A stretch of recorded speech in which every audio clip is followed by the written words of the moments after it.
Estamos começando agora o programa Espírito e Vida, uma produção da Federação Espírita do Rio Grande do Norte.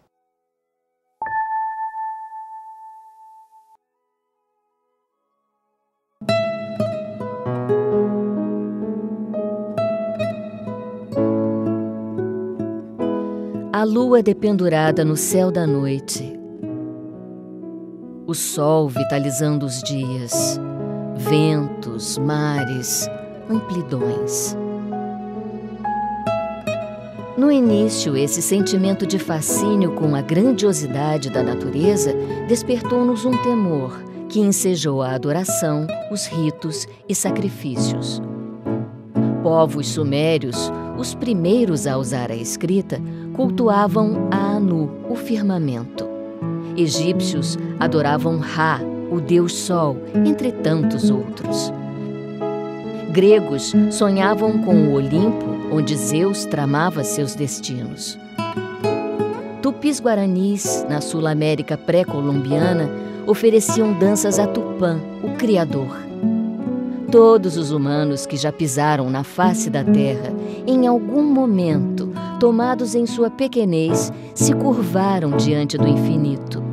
E ao darem nome ao que pressentiam, talvez soubessem que seria difícil reduzir tal sentimento a uma única palavra.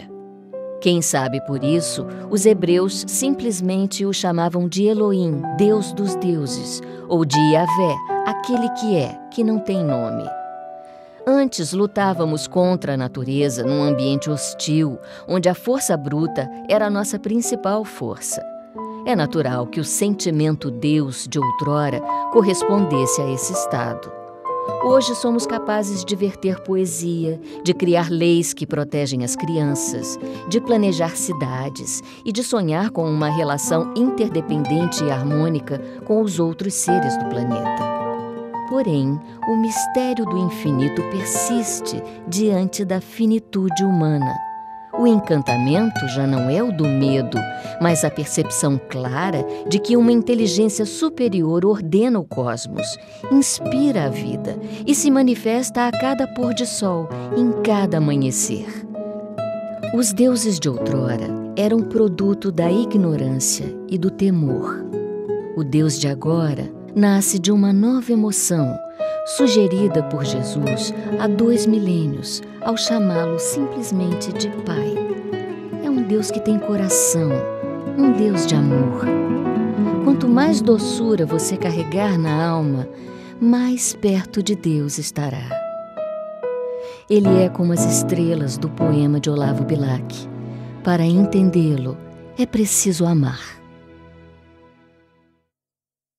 O programa Espírito e Vida de hoje terá um formato diferente. Não trataremos um tema como naturalmente, como habitualmente. Vamos conversar, sim, sobre uma pessoa, sobre o orador e médium espírita Divaldo Pereira Franco. E quem vai conversar conosco sobre Divaldo é Sueli Caldas Schubert. Sueli é palestrante, escritora e autora do livro O Semeador de Estrelas, sobre algumas vivências do médium baiano. Sueli, bem-vinda ao nosso programa mais uma vez. Muito obrigada, eu que me sinto feliz de estar aqui com vocês novamente. Que bom tê-la conosco. Sueli, como surgiu a ideia de escrever um livro sobre Divaldo? Bem, é preciso que eu diga que Divaldo foi a primeira vez à minha casa, Juiz de Fora, não é? A nosso convite, ainda nos anos 50. Então, por essa época, ouvimos falar de um médium baiano, de um orador, que estava causando muito sucesso, fazendo muito sucesso, falava muito bem e tudo mais. Eu bem jovem, quase adolescente, saindo da adolescência, e ele também bem jovem, né? De forma que começamos ali uma amizade que dura mais de 50 anos, não é? Então é um convívio também muito grande, porque ele fica hospedado na minha casa e ali ele participou de todos os eventos familiares ao longo desses anos. E a ideia de escrever um livro sobre Divaldo ocorreu porque eu escrevi um outro antes sobre Chico Xavier. Testemunhos de Chico Xavier, que foi até mesmo uma encomenda da FEB, da Federação Espírita Brasileira, quando me passou a correspondência de Chico Xavier para o então presidente da FEB, Vantuil de Freitas. Eu escrevi um livro baseado nessa correspondência, mas imediatamente eu sabia que iria escrever sobre Divaldo Franco. Ainda mais que a nossa aproximação era muito maior, embora eu tivesse também aproximação e carinho muito grande, amor muito grande pelo Chico, porque eu já ia lá bem jovem também, né, em Uberaba, mas Divaldo, a aproximação era muito maior, a sintonia e afinidade. Portanto, logo de imediato eu comecei a escrever sobre ele e pensando assim, que o título que eu gostaria que fosse dado ao livro tivesse alguma coisa de semeador, de sementeira, porque é o que ele faz, semear o Evangelho do Cristo, semear a doutrina espírita, semear o bem, a paz e o amor. E tive, assim, uma ideia de colocar o semeador de estrelas, porque realmente tudo que Divaldo fala, tudo que Divaldo transmite, tem essa luz própria como uma estrela. E com isto nós usamos esse título que hoje é muito apreciado e as pessoas gostam de utilizar. A partir dos diversos casos que são colocados no livro, a gente percebe que você teve acesso a fenômenos mediúnicos que para os leigos e para nós também são inusitados, singulares. Destaque um para nós. Eu destacaria o capítulo intitulado O Palácio de Metal, em que Divaldo Franco vai ter a oportunidade de ver o deus Huracan, que era um espírito que cuidava de toda a região na América Latina e que esse espírito aparece para ele em plena palestra, no momento em que Divaldo estava falando sobre a origem daquele povo. Portanto, o deus Huracan é uma passagem maravilhosa, como outras também que o livro apresenta. A mediunidade tem passagens maravilhosas, não é verdade? Vamos agora a um breve intervalo. No próximo bloco, vamos exibir um vídeo sobre a visita de Divaldo Franco ao Rio Grande do Norte. Não saia daí, voltamos já.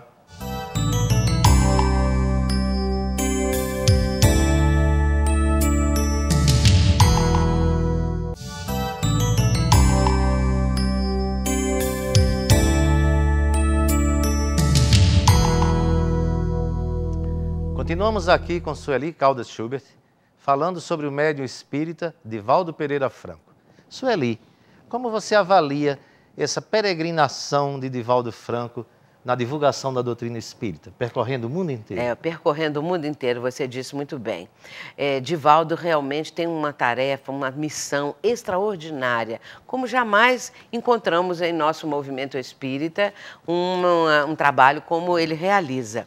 Porque esse trabalho de percorrer o mundo, todos os continentes já foram visitados por Divaldo Franco, esse trabalho é algo assim de um esforço que só quem viaja para o exterior para apresentar uma atividade de palestra, alguma conferência, algum seminário, é que sabe o esforço que isso representa. Claro que há todo um brilho em torno disso, que há toda uma situação muito favorável dos companheiros espíritas que convidam, mas o esforço é muito grande, ainda mais percorrendo países longínquos, como Divaldo tem feito, em lugares onde nunca se ouviu falar em espiritismo. Ele vai como um desbravador, como um pioneiro, como aqueles bandeirantes que iam abrindo picadas no meio das florestas, vai Divaldo, abrindo essas clareiras na ignorância humana, na ignorância no sentido de não conhecer, de não saber. Lá vai Divaldo com essa disposição, com este amor que o caracterizam, e ele não desanima, sempre alegre, sempre convivendo com todos de uma forma notável, exemplar. Portanto, nós vemos ali o missionário e a missão. Além do que, Divaldo não apenas fala, não apenas prega, mas ele vive. Só o trabalho que ele tem na Mansão do Caminho, em Salvador, mostra o quanto ele exemplifica, o quanto ele evidencia.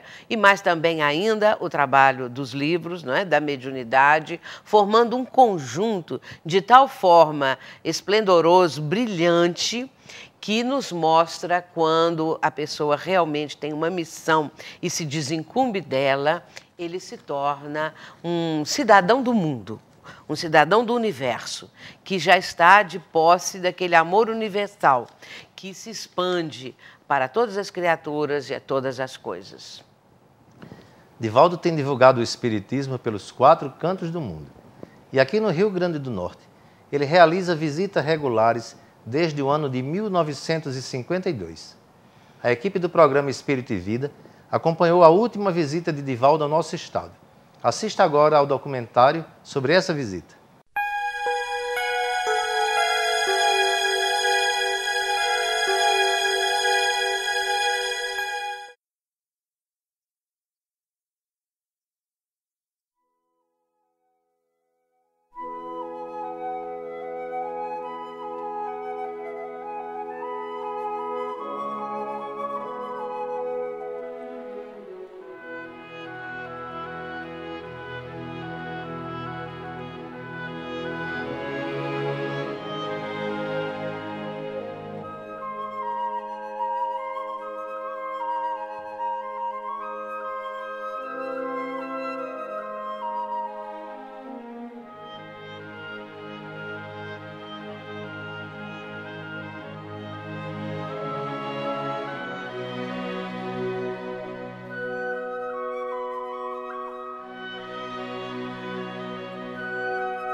É muita alegria que a Federação Espírita do Rio Grande do Norte traz a nós novos o orador, o espírita Divaldo Pereira Franco. Queridos irmãos espiritistas, jovens, caros amigos internautas, nossos votos cordiais de muita paz. O Espiritismo é uma ciência que estuda a origem, a natureza, o destino dos espíritos e as relações que existem com o mundo corporal. Essa definição é proposta por Allan Kardec, o missionário de Jesus, que veio à Terra trazer uma mensagem de libertação de consciência.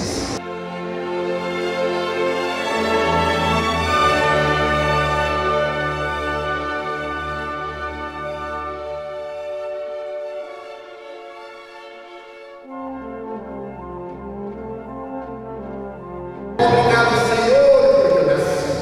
Obrigado, Senhor, porque eu creio em Ti, pelo Teu amor. Obrigado, Senhor, pela sua missão. Muito obrigado, Senhor.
Quando pela primeira vez visitei Natal, sob os auspícios da Federação Espírita do Rio Grande do Norte, fruí da imensa felicidade de conhecer a família Melo, Dona Dagmar e seu José.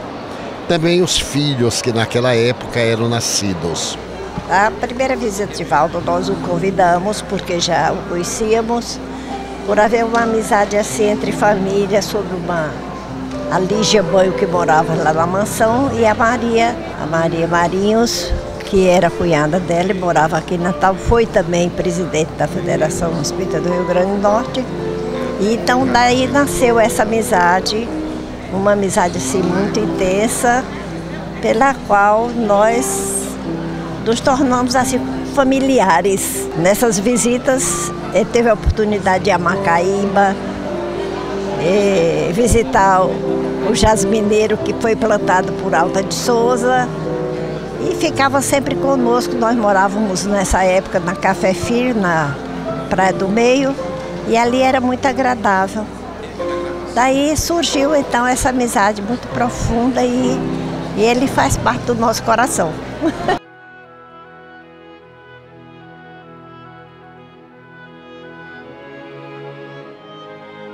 O movimento espírita já era expressivo, porque dirigia a federação, naquela oportunidade, o venerável irmão Abdias de Oliveira, verdadeiro vulto cristão, dedicado eminentemente à prática do bem e à vivência da doutrina espírita. A partir daquela oportunidade, quando visitamos Macaíba, a casa em que viveu Alta de Souza, a escola, o jasmineiro que ela havia plantado, sempre tenho retornado e acompanhado o progresso natural da doutrina espírita nas terras potiguares. Nos últimos anos, mais ou menos, nos últimos 10, 12 anos, temos realizado seminários, invariavelmente aos domingos, atraindo verdadeira multidão.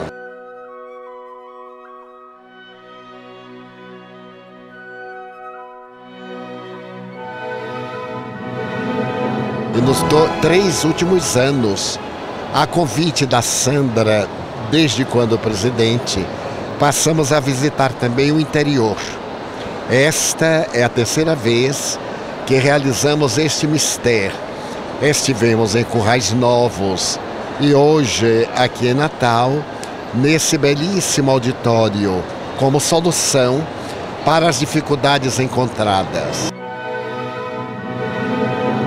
Há 60 anos, ininterruptamente, o querido orador está entre nós. E de um tempo para cá, oportunamente tivemos a ocasião de conversar com ele sobre a possibilidade dele expandir um pouco mais as atividades. O nosso Divaldo sempre vinha para realizar palestras públicas.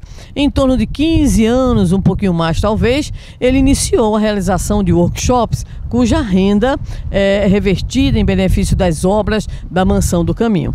E mais ou menos há uns 5 anos, depois dele já ter visitado Mossoró, nós começamos a conversar sobre a possibilidade do nosso irmão, que tem uma representação muito grande junto à expansão do movimento espírita no mundo inteiro, ele pudesse também nos auxiliar na interiorização. Dos últimos 4 anos para cá, o nosso irmão visitou com repercussões extraordinárias, não apenas para o movimento espírita, mas para toda a cidade.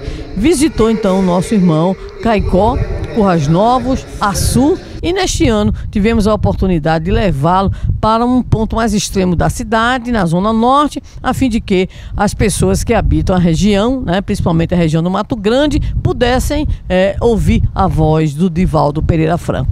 É dizer ao público que cada um desses locais teve a oportunidade de receber, de ouvir o nosso querido irmão, que de fato é o nosso Paulo dos tempos modernos e que não tem nenhum problema em visitar uma pequenina cidade do interior e realizar os grandes seminários que ora ele realiza na Europa e nos Estados Unidos, com o compromisso efetivo que o nosso irmão tem demonstrado com a tarefa de esclarecimento e consolação à luz do Espiritismo. É o nosso Paulo e vibramos para que ele permaneça conosco um pouco mais de tempo e que nós possamos levá-lo a outros lugares também.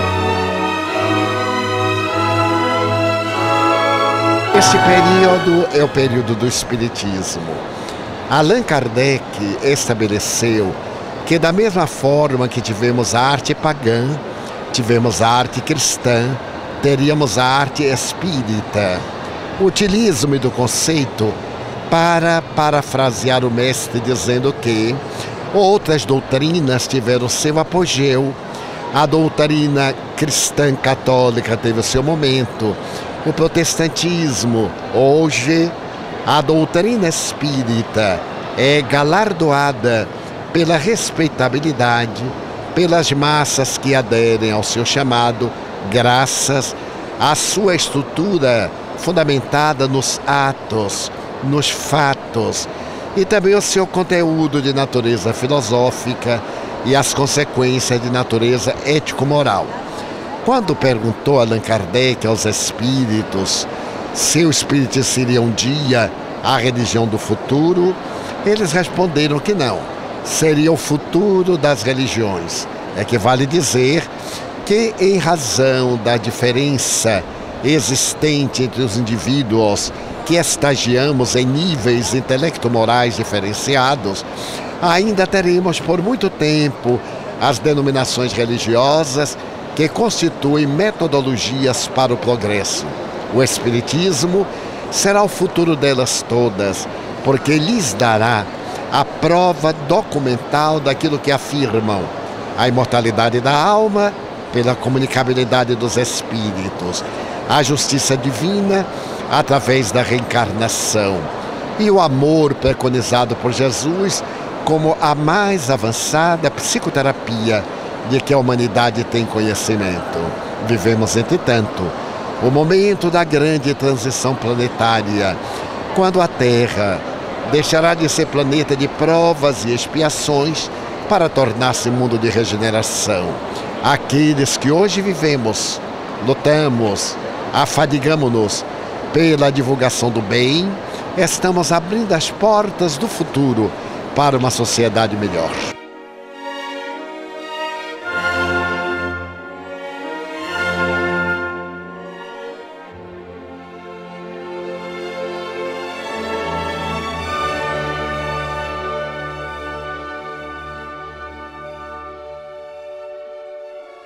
Acabamos de assistir o vídeo sobre a visita de Divaldo Franco ao nosso estado. Estamos aqui com Sueli Caldas Schubert, conversando sobre Divaldo Franco. Sueli, o que mais te emocionou ao escrever o livro Semeador de Estrelas?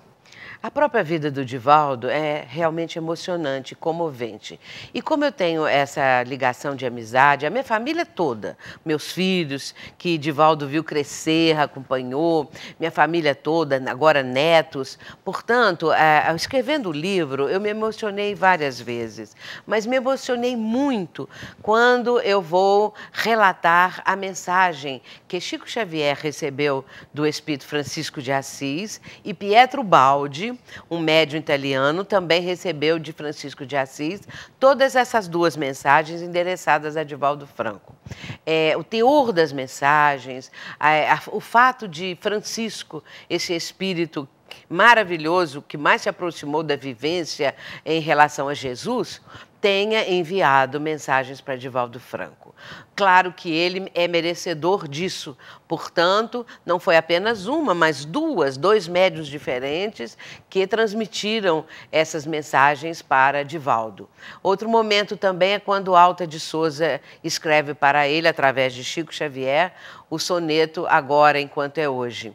E isso mostra a presença dos espíritos que estão trazendo para Divaldo a proteção que ele necessita, o amparo, este acompanhamento do trabalho que ele empreende pelo mundo afora. E não poderia ser de outra maneira, porque é uma equipe espiritual liderada por Joana de Ângeles. Joana de Ângeles, a mentora de Divaldo Franco, é que está presidindo esse grande movimento em favor do amor e da paz mundial através da presença de Divaldo Franco. Na sua opinião, o que Divaldo Franco representa para a doutrina espírita e para o movimento espírita do Brasil? Divaldo Franco representa, nos dias atuais, um verdadeiro apóstolo da doutrina espírita. Se nós conhecemos, por exemplo, Paulo de Tarso, que foi levar aos gentios a mensagem do Cristo, foi levar a outras terras por toda parte, com uma dificuldade que nós nem sequer avaliamos devido a tudo aquilo que aquela época mostrava, representava de dificuldades de transporte, muitas vezes fazendo a cavalo, outras vezes a pé, e de embarcações muito precárias à época. Paulo ia pregar o Evangelho do Cristo, sofrendo perseguições, sendo preso em muitos momentos. Nós vemos hoje Divaldo Franco, claro que com todo o aparato, o equipamento que nós temos hoje, não apenas para registrar o que ele está fazendo, mas, sobretudo, dos meios de transporte. É claro que pode-se dizer assim, mas ele vai de avião. Ele vai de avião lá para a Austrália, ele vai de avião para Nova Zelândia, sim, mas vai ver o que é isso. Se havia cansaço no trabalho que Paulo realizava, Paulo de Tarso, também há um cansaço grande nesse trabalho, porque são, às vezes, mais 24 horas de avião, não é? É um cansaço natural que chega. Porém, existem compensações. E, sobretudo, a proteção espiritual faz com que Divaldo esteja, ao final do trabalho, quando ele está até se retirando já para pegar o avião de volta, ele está bem renovado, porque o fato do trabalho o sustentou e fez com que ele se sentisse naturalmente reabastecido pelas bênçãos, pelos fluidos, pela bondade dos amigos espirituais. Portanto, Divaldo é hoje para nós este missionário que está levando a doutrina ao mundo todo, a esses rincões longínquos. Divaldo está presente e falando de espiritismo e falando do Cristo. Portanto, é da maior importância aquilo que ele realiza. Outros oradores que têm ido nos mesmos países aonde ele foi, é claro que se beneficiam com ele, que abriu o caminho. Sueli, muitíssimo obrigado pela sua participação. Foi uma honra, uma alegria ter você aqui conosco. O Espírito e Vida se rejubila em tê-la como companheira de programa. Eu agradeço também e a oportunidade de fazermos algumas reflexões em torno do trabalho realizado por Divaldo Franco. É claro que poderíamos falar mais de um dia inteirinho a respeito da obra de Divaldo. Muito obrigada, muita paz para todos. Chegamos ao final do programa Espírito e Vida. Você pode entrar em contato conosco através do e-mail espiritoevida@yahoo.com.br. Agradecemos a sua sintonia, o seu carinho e contamos com a sua presença na próxima semana. Muita paz para todos nós.